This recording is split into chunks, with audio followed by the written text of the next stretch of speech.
Well, our film is about a Khazar Fatemi who was raised in Afghanistan as a child and had to flee the country with her family to Sweden, where she became a citizen. And 20 years later, she returns to Afghanistan, where before a longing to kind of find a reconnection to her past. And basically, the movie's about her reconnecting, with where she came from in Afghanistan. I think the very interesting thing about Where My Heart Beats, it's kind of a hybrid documentary. You don't see them very often. It's two stories. It's a personal story about Khazar reconnecting with her past and, for where she came from. So it's a very personal story on that level. But it's also, all about the people of Afghanistan, giving them a voice, making the audience aware of what's really happening in Afghanistan. Like we said earlier, not just the images, standard images the rest of the world sees on TV with, the violence and the war and the corruption, but what's actually really going on. And I've seen a lot of documentaries, a lot of films on Afghanistan, and I haven't really seen a lot of the access that Khazar, was able to get while she was in Afghanistan. You don't see it very often on a civilian level. Military level, of course, there's tons of great documentaries all about that, but on a civilian level, you very rarely see the true voices, just the baker, in a little neighborhood in Kabul, or in a refugee camp, or, teachers in a school, hearing their opinions, hearing their thoughts on what's actually happening. It's, I think, really refreshing for the rest of the world to see their views and their thoughts. And there's no sides. There's no agenda in this movie. It just tells it how it is. And I think that's also kind of something that's special about the film. Because when I went there, I wanted to create an understanding for the people who later would watch this movie, and I believe we did that. But for me personally, it was an appreciation of life, a bigger appreciation, because I was the lucky one. I was the one who got out 20 years ago and was able to live in a free world and fulfill my dreams. When I went back and I still saw my neighbor or a classmate who still was there and telling me all the horrible things they've been going through. So for me, it was a personal trip and a bigger appreciation. But I think for the audience, it would be a huge or a better understanding of what these people have been through. And an important theme is that humanity is the same everywhere, like the central core. And you really see that with children in this movie. Yeah. That a child in Afghanistan is just like a child in America or in London. And so... That is usually the favorite part of many viewers. Yes. When you ask them what part did you like most, they say they like the children because that was where they felt like there is hope. That's true. And then I think you had a great quote. Khazar, I don't know, by the way, she's a journalist at SVT in Sweden.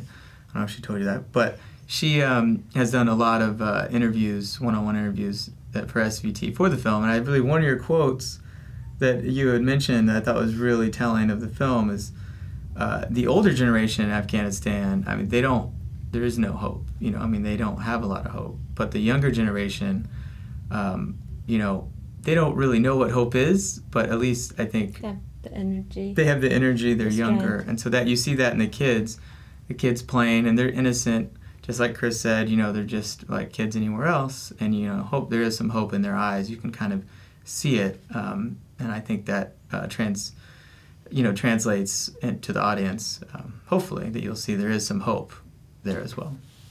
As an editor, the first thing I do is break down all the footage. I just go through it all and I make select reels. And as soon as you see these kids, these malnourished kids crying and just the conditions over there. It's like one of those commercials on TV, where they try to get you to donate for some poor kid across the world. It's really touching. It's really touching. And for you who've been working with Harry Potter and Image, those kind of scenes, this was... Yeah, this is real too. This is not just a story. This is real life, and so. But immediately we knew that we were part of something important. You felt that immediately. I think what Khazar is saying. It's funny. Chris is a trailer editor, his day job, and works on big films, all the time.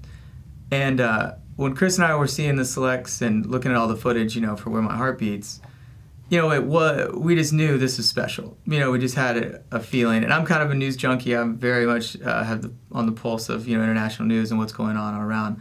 And I've seen a lot of Afghanistan, you know, footage and documentaries and movies. And I hadn't seen a lot of the type footage that we were looking at, you know, right in front of us on our screen. And we just both looked at each other and we're like, okay, this is special. You know, this is something we want to be involved with. We want to tell this story. We want to, you know, be on the same page with Khazar and get this movie out. And it was exciting working with international footage. Mm-hmm. Chris and I, we've, you know, done a lot, but we had never worked with international material or footage before. This is our first international project. And I love it. For me, it was great to have people from another point of view watching these images because for me it was getting, I mean, I've seen them, I felt them, I couldn't always see what was needed. So I needed these two to find those maybe a little bit more important or rare. Right. Well, you were so close. I mean, you're so close to the story. Exactly. It's hard for you to get perspective. Yeah. But I think we should also mention the score to this film is phenomenal. We have a great music composer. Oh, yeah. So when you see some of these images of these big, wide, vast Afghanistan shots, she's on a tank looking out over the mountains, and you get this beautiful score that comes through. I mean, the audience will you just get chills on it. Honestly, yeah, the whole collaboration, you know, of everything that was put together for Where My Heart Beats is pretty amazing. As Chris said, Zain Effendi is our composer. Fortunately, he was not able to make it out here. But it's amazing. But yeah, he's an amazing composer, and he did a great job. So the score is something that's very special. It was actually nominated at the Hollywood Music Media Festival for Best Original Score.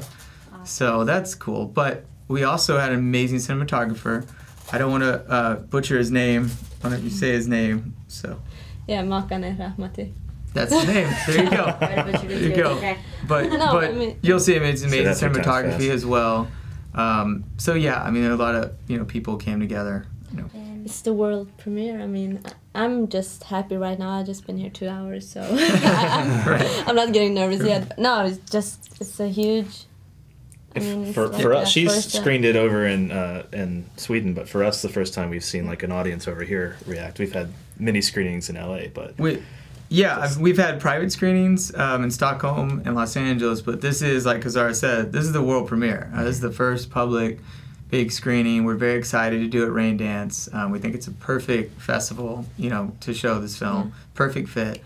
So it's tomorrow night. We got a lot of people coming out, and we're very excited to see the audience reaction. We're at Raindance, and we have North American distribution. So thumbs up. Congratulations, you guys. Thank you very much. Thank you. All right.